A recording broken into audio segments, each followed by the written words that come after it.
E aí, galera, tudo bem com vocês?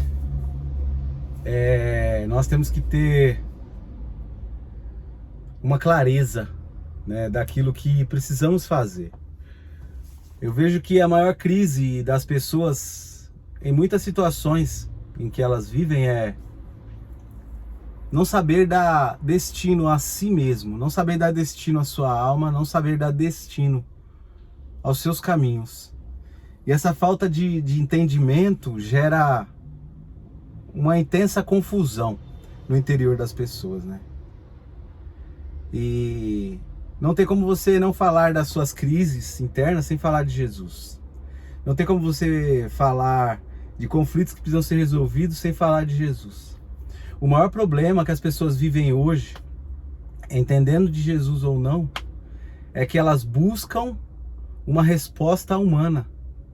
Elas buscam uma resposta terrena. Existem muitas pessoas onde vão fazer conferências, você vai em conferências, você vai em seminários, você faz estudos, né? Você faz curas, libertações, tudo isso é muito válido e muito, como eu posso dizer, com muita importância. Eu não estou desprezando nem criminalizando nada disso, porque tem o seu conteúdo verdadeiro, autêntico. O ponto principal é que muitas vezes as pessoas elas não ensinam o prático, que é o fundamento que já foi deixado. Eu participava de um encontro com Deus, uma ferramenta poderosa, mas o que sempre me constrangia e o que eu falava até para minha esposa, que nós ficamos lá 3 dias e dos 3 dias nós falamos 1 hora de Jesus. E o resto dos dias nós falávamos de tudo aquilo que o diabo fazia, do que a alma fazia, do que o egoísmo, os frutos do pecado fazia. A gente gastava os 3 dias e gastava 1 hora falando daquele que é a cura. Sendo que, mas é o suficiente. Não é o suficiente, porque o conhecimento, ele não agrega à vida do homem. A falta do conhecimento, né? Não adianta você falar da fumaça. Olha a fumaça que esse fogo está causando. É uma fumaça densa, é uma fumaça preta, é uma fumaça que cheira mal, é uma fumaça tóxica, é isso, é aquilo outro. Sendo que é melhor você falar, olha, aquele tipo de fogo, ele é apagado dessa forma, com areia, ou ele é apagado com água, ou é com pó químico. Até para isso você tem que ter entendimento.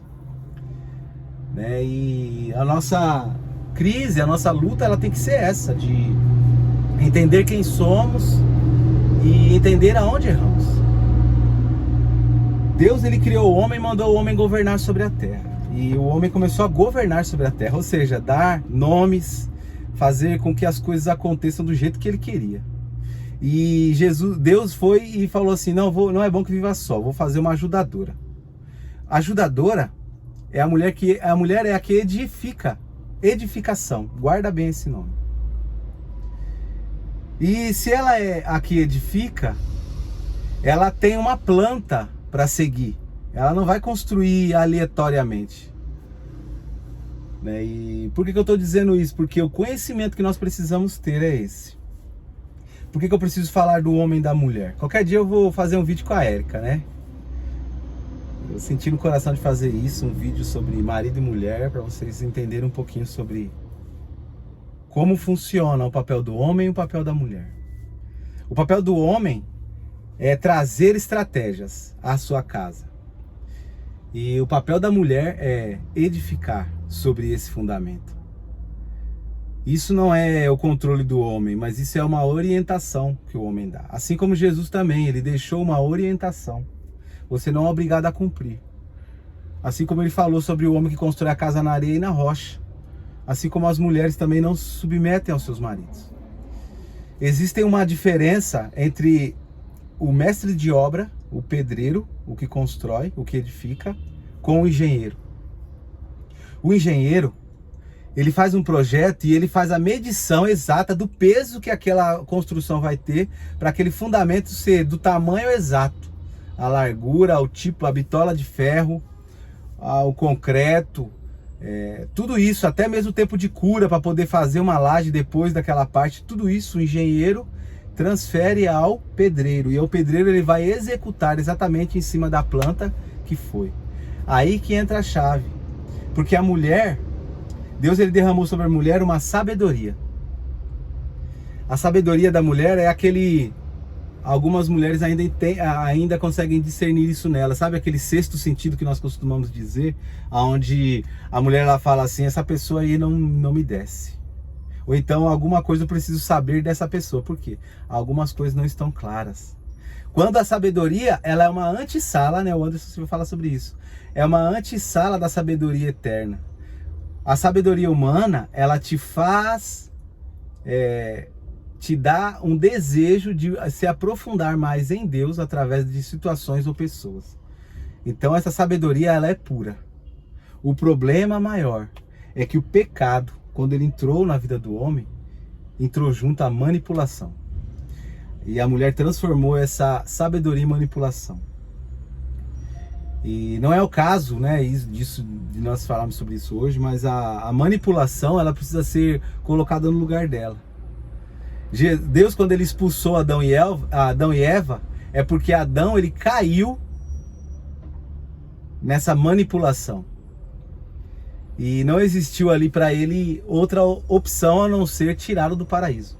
Quando você nega, né, essa manipulação, quando você vê que uma pessoa está fazendo manipulação, está com manha, está fazendo birra, o que você faz? Larga de mão. Ah é? Fica com essa sua birra, fica com a sua manha até convulsionar. Depois, se você se curar disso, aí a gente conversa. Porque a pessoa precisa entender que o que ela está fazendo é manha. Ela precisa sofrer essa consequência, né? E Deus, ele é um Deus perdoador, sempre foi. Quando Caim matou Abel, qual foi a conversa de Deus com Caim?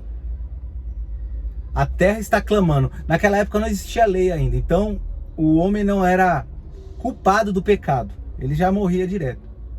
Mas ele falou assim, qual é o procedimento correto, Caim?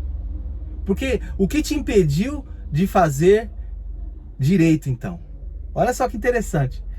Deus, ele não falou para ele, ó, você está condenado. Não, ele falou assim, então o que te impediu de você ir lá e fazer a oferta correta? Por que você não foi lá e ofertou corretamente, então? Eu estou aqui abreviando, né? Parafraseando. Deus, ele deu uma segunda chance para ele. Ele não entendeu. Ele não entendeu, mas ele poderia ir lá a segunda vez e fazer uma oferta ao Senhor correta, mas ele não fez. Mas por quê? Porque Deus, ele ensina você como se deve fazer.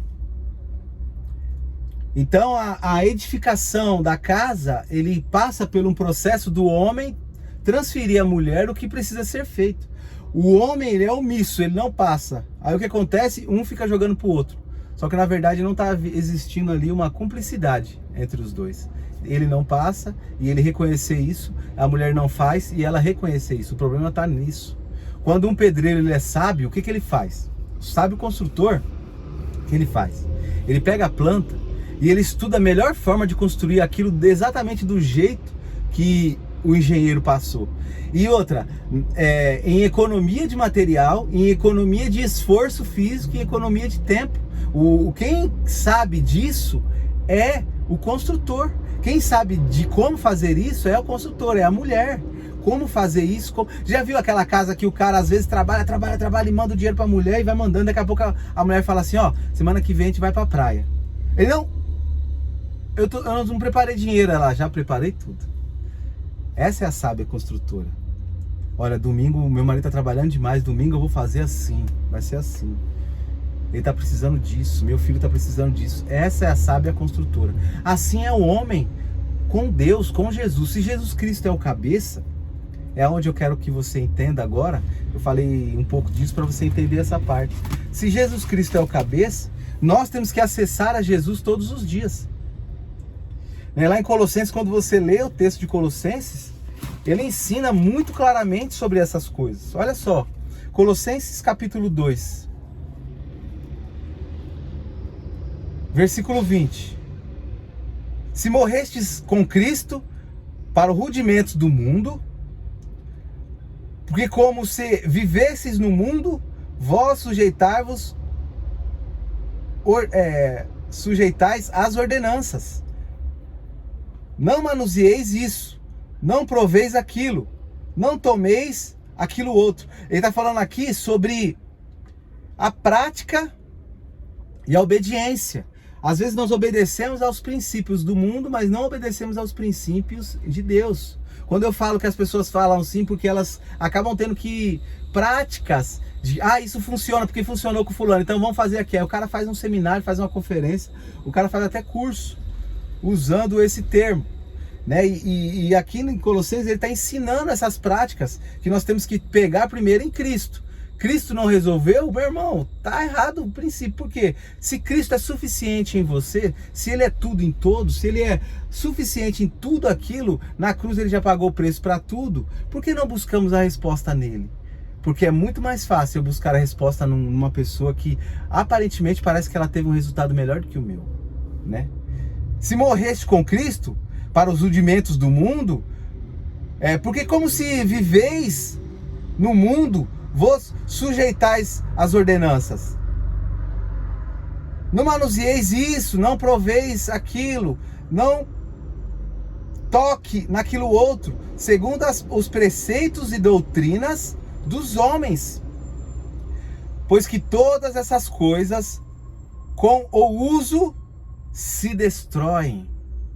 Tais coisas como efeitos têm aparência de sabedoria, como culto de si mesmo, e de falsa humanidade, e de rigor ascético.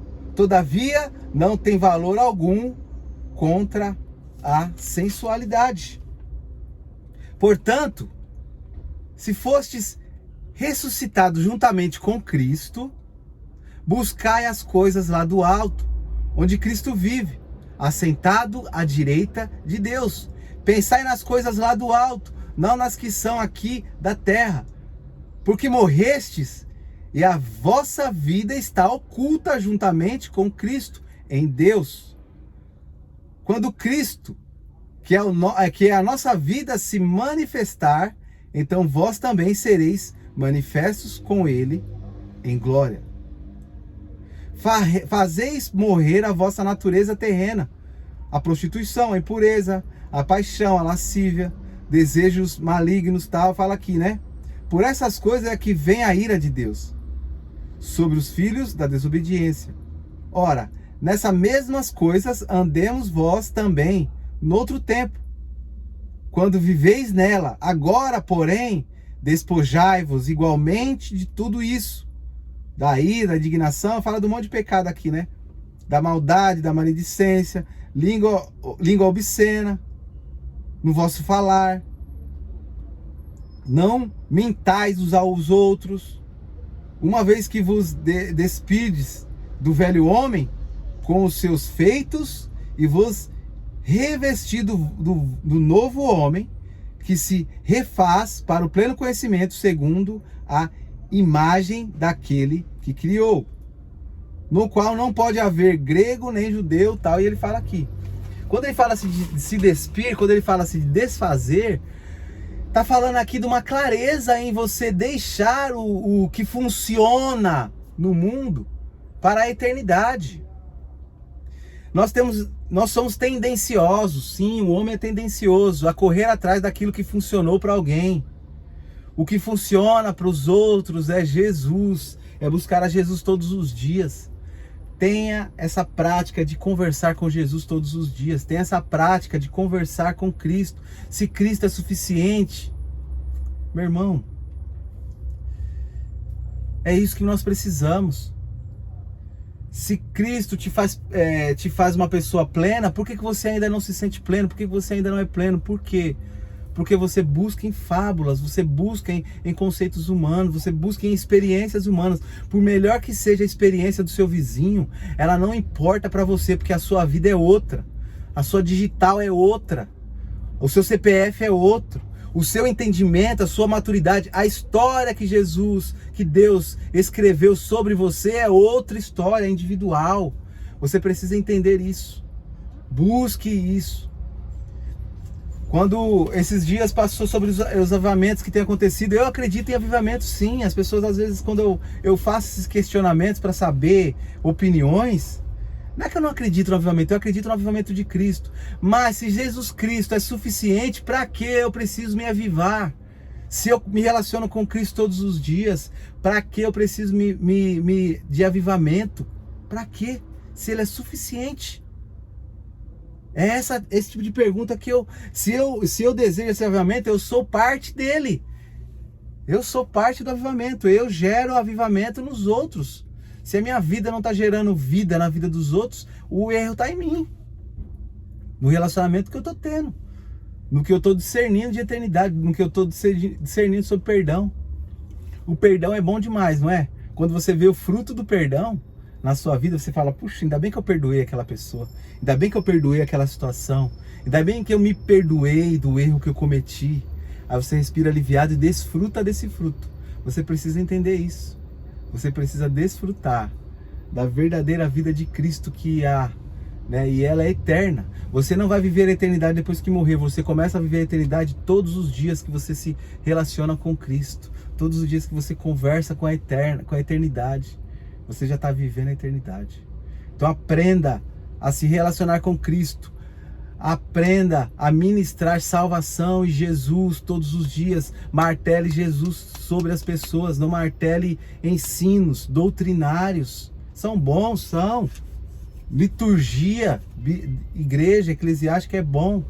A igreja em si, ela é reconhecida assim para você identificar o seu papel no corpo. Para isso, para você edificar um ao outro. É fundamental a vida em comunidade. Mas ela não é plena. Sem Cristo é só um ajuntamento. Sem Cristo é só uma reuniãozinha. Então entenda que as suas respostas estão em Cristo, no seu relacionamento diário com Ele, do seu jeito. Converse com Ele do seu jeito. E você vai descobrir cada vez mais o processo que você precisa viver e se superar. Fechou? Deus abençoe sua vida e que você tenha entendido sobre aquilo que Deus tem para você. Bora mais um dia.